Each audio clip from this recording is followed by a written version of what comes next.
O Foe finalmente despertou a sua força. Quem me conhece sabe que eu já critiquei muito o Foe aqui nos vídeos do canal, porque até agora ele sempre foi um retardatário em Tate no Yusha. Não que seja culpa dele, já que o autor escreveu ele assim. Mas ainda assim, além de ser um alívio cômico porque ele sempre apanha da Atla, ele nunca teve uma importância muito grande, ele nunca teve um desenvolvimento muito grande até agora. Mas nesse episódio finalmente temos um pouco disso. Ele começou meio lento, mas foi construindo e ficou bem legal. E quando acabou eu estava surpreso e feliz por isso aqui, porque foi um bom episódio. Embora, é claro, ainda tenha muito conteúdo cortado, mas relaxa que eu vou contar isso pra vocês. Se você não me conhece, eu sou o Diogo, dono do Grid Animes, e te convido a conhecer meu trabalho e o meu canal se você for novo por aqui. Eu faço vários vídeos de animes que eu sei que você vai gostar e não custa nada me dar uma chancezinha em se inscrever aqui no canal para conhecer os vídeos. É de graça, super rápido e você não vai se arrepender.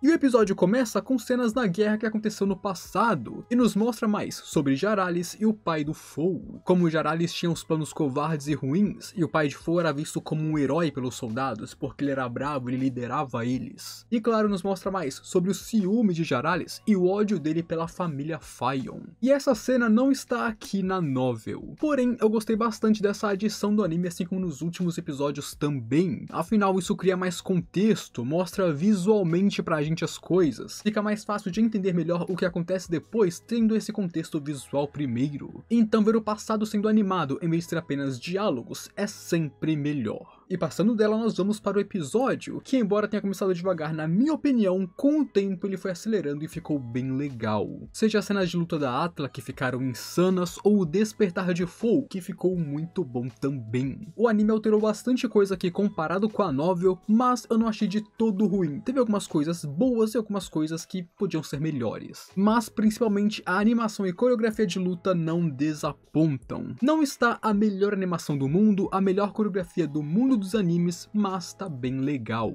Está bem feita com movimentos fluidos e bem animados. E isso me deixa feliz porque foi como eu torcia que o episódio 4 viesse melhor que o terceiro, porque o terceiro foi meio ruinzinho. Mas dito isso, vamos falar sobre como as coisas foram na novel, e então comparar com o anime e o que o anime fez melhor ou pior. Quando a batalha começou, Atla exalou de maneira poderosa que o som da respiração dela ressoou em todo o salão em que eles estavam. O ar ao redor dela estava correndo loucamente, como se uma onda de choque tivesse saído pelo seu corpo. Tanto que o Jaralis e o Minotauro sentiram o poder incrível que estava se acumulando no seu corpo, ficando tensos só de ver isso. Embora, é claro, eles ainda não se acovardaram e continuaram menosprezando os tigres brancos. Logo de começo, o Jaralis pegou seu soco inglês e foi direto na Atla junto com o Minotauro, meio que ignorando o Foe de propósito, fazendo então o Foe pular na frente dela para proteger. E então a luta se separa em duas frentes, Foe e Jaralis e a Atla e o Minotauro. E enquanto o Minotauro era incrivelmente rápido e poderoso mesmo com esse corpo massivo, a Atla ainda achou ele lento e zombou dele, enquanto desviava do machado que ele mandou voando até ela. E desde o início, em vez de desprezar ela, ele ficou animado para lutar ao ver como ela se movimentava, sabendo que seria uma luta boa. O Minotauro desde o início viu que a Atla era uma boa guerreira e que ia ser uma boa luta para ele. E diferente do anime, Jaralis aqui se movia tão rapidamente que tinha uma imagem fantasma ficando para trás. E dessa forma ele começou a luta já moendo o Foe com um socão certeiro.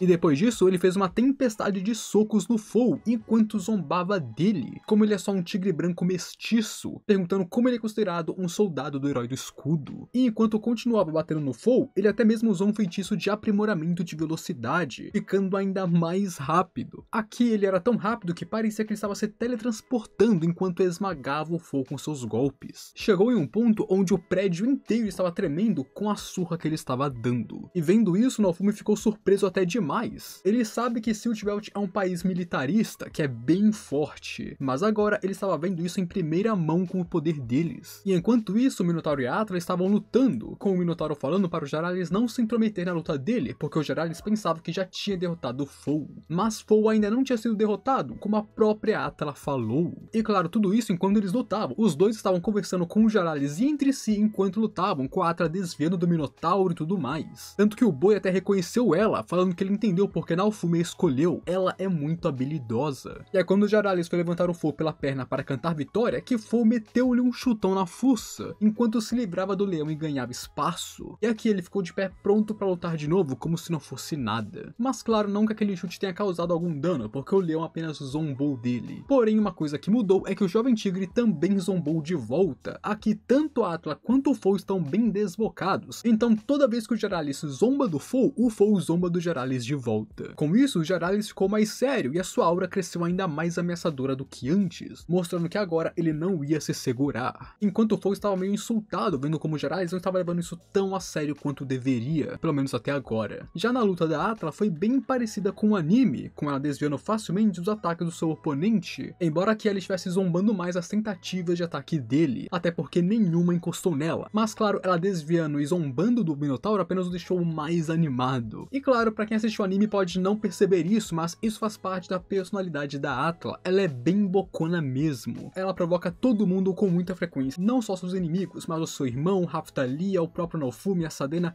Qualquer um que apareça, ela tá provocando, ela tá sendo desbocada, ela tá falando o que pensa. Onde quando o Minotauro começa a ficar sério, Raphtalia reconheceu que ele estava usando alguma coisa que é similar ao poder da Philo, quando ela usa magia no seu próprio corpo, quando ela se aprimora com a sua magia. E isso mostra que de fato esse Minotauro é um veterano. Ele é um guerreiro experiente, não é à toa. Mas Atla não ficou parada e começou a acumular magia em si mesma também, onde aqui o Minotauro estava tão rápido que lembrou Naofumi de Fitória em sua forma filolial.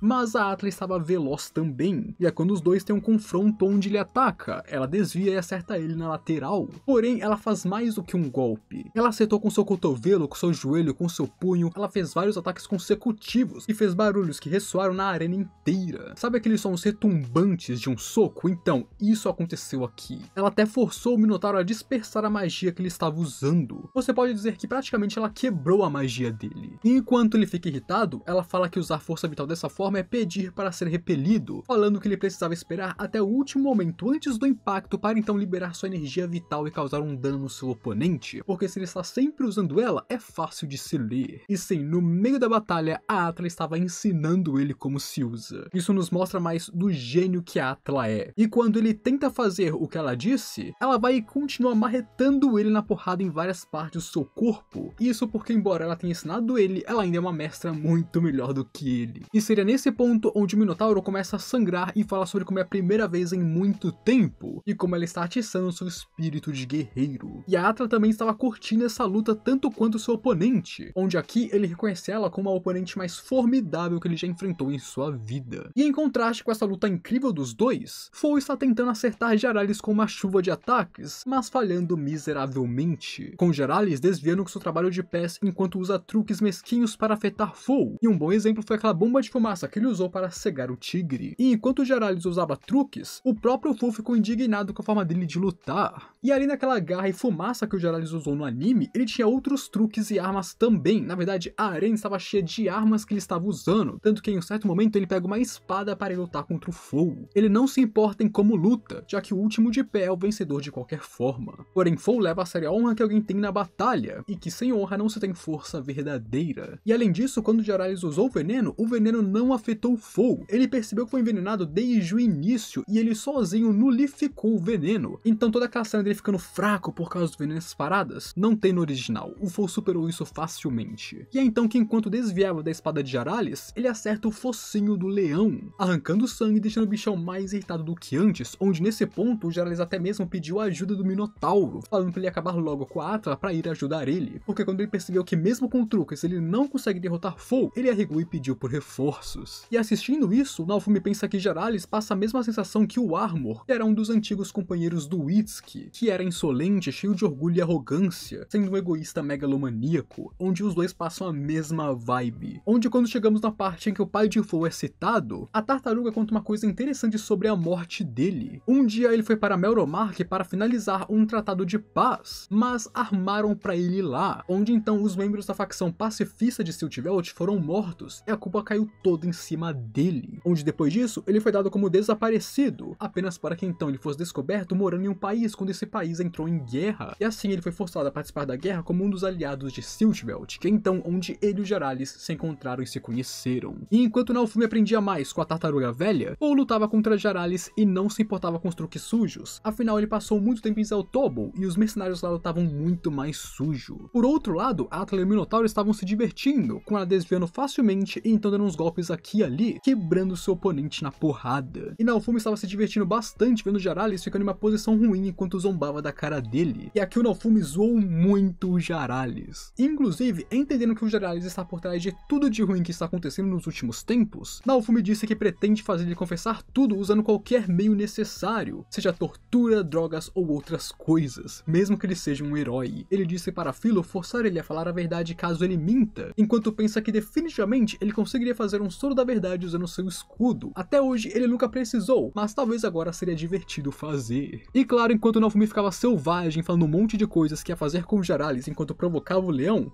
só ficou ainda mais irritado, queimando de fúria. Onde é quando Naofumi manda o Foal terminar logo a luta, porque a Atla estava se divertindo demais, e nesse ritmo ela só ia terminar sua própria luta quando o Foal terminasse a dele, até lá ela ia ficar se divertindo. E é quando ele começa a usar as técnicas do Hengen Muso, conseguindo um golpe limpo em Jaralis, que mandou ele voando no salão. Tanto que depois disso ele tentou ir ajudar a Atla, apenas para que ela mesma usasse um golpe nele e acabasse com ele, porque ela não quer que ele interfira na luta contra o Minotauro. Em seguida, o Minotauro e a Atla partem para o confronto final, com aquele ataque onde o touro ficou todo vermelho e os caramba 4 que nós vimos no anime. Mas a Atla de forma muito relaxada desviou do touro e atacou entre os olhos dele com um dedo, e então ela atacou com uma mão, e então com as duas, parando os ataques do Minotauro enquanto enchia ele de porrada com seu próprio poder, que as mãos dele estavam exalando força vital. E então, quando ela parte para o ataque de vez, ela vence ele facilmente. E até agora ela não teve um arranhão do seu oponente. Ela literalmente dominou a batalha inteira, onde ele diz que diferente de Tyron, seus ataques não são duros, mas sim macios e fluidos, e ainda assim extremamente potentes, falando que definitivamente ela é igual ao avô dela. E esse Minotauro, que inclusive nem Sadena sabe se venceria sem os boosts do Naofumi, ele é considerado um dos guerreiros mais poderosos de Siltveld. Ele não é só um guerreiro veterano, ele é um dos mais fortes. Ele está apenas atrás do herói vassalo das luvas, ou seja, apenas o herói da nação é mais forte do que ele. Isso coloca a Atla no topo dos guerreiros de Siltveld. E sendo mestiça ou não, Genmu e Werner reconhecem que ela tem o espírito de um tigre branco e merece ser considerada um membro do Sakukou, que é uma das 4 raças de elite de Siltveld. E agora só estava Jaralis, que começou a se levantar enquanto se contorcia por causa do último ataque do Foal. E enquanto tomava aquela droga, ele falava que Naofumi não passa de um arrogante problemático que mal serve para ser a marionete dele, novamente tendo zero respeito com o deus de seu país, com o deus de sua religião. E então, como no anime, ele entra em forma de besta, e nessa forma ele ficou ainda mais rápido do que antes, e foi quando ele avançou contra Foal novamente para voltar com seus ataques. E claro, Foal voltou a ficar na desvantagem por causa da transformação,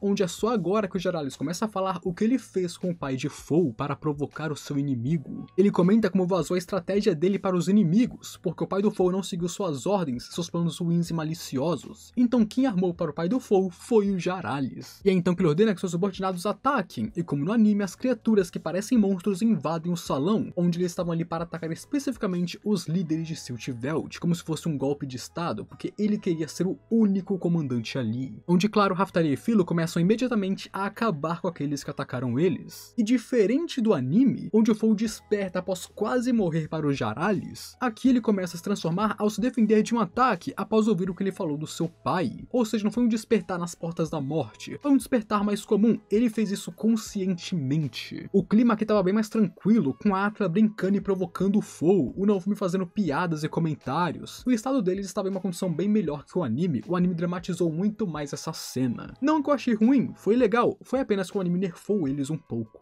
Agora, quanto às mudanças, a Atla foi claramente nerfada. Assim como no episódio anterior, eles diminuíram o ímpeto dela aqui também, e eu não sei por que eles fazem isso. As cenas ainda foram incríveis e muito legais, ela dominou completamente o Minotauro, porém, como disse na novel, ela foi muito mais implacável, ela teve muito mais margem de manobra e zombou muito mais dos outros, seus oponentes, e brincou mais aqui. A Atla aqui basicamente brincou com seu inimigo enquanto esperava o Foal fazer alguma coisa, enquanto no anime, embora ela não tenha tido dificuldades, ela apenas estava lá lutando. Já o Foal foi o contrário, eu gostei das mudanças e achei que ficaram boas, principalmente dar mais dificuldade para ele superar e então despertar. O despertar então nem se fale, isso aqui ficou insano e muito bonito, ele revelando aquela forma bestial que se parece com seu avô e mostrando que o sangue dos Faion corre em suas veias. Tudo isso aqui ficou muito da hora de se ver e me empolgou muito. Quanto às mudanças dos Jaralis, sinceramente eu não ligo. Porém eu fiquei triste por terem cortado as ameaças, brincadeiras e claro, comentários que o Naofumi fez durante toda a luta. No geral, esse foi um bom episódio, eu quero muito ver a luta do Foe na semana que vem, porque ela vai ser insana, eu espero que seja. Mas o que vocês acharam, meus amigos? Gostaram ou não gostaram? Acharam que poderia ser melhor? Acharam que deveria seguir mais a novel? Me diz aí o que você pensa, que eu quero saber a sua opinião. E se você quiser saber os motivos por trás da queda de Tate no Yushi e por que o anime ficou tão ruim nas últimas temporadas, nesse vídeo eu te explico tudo por trás disso e tá muito bom.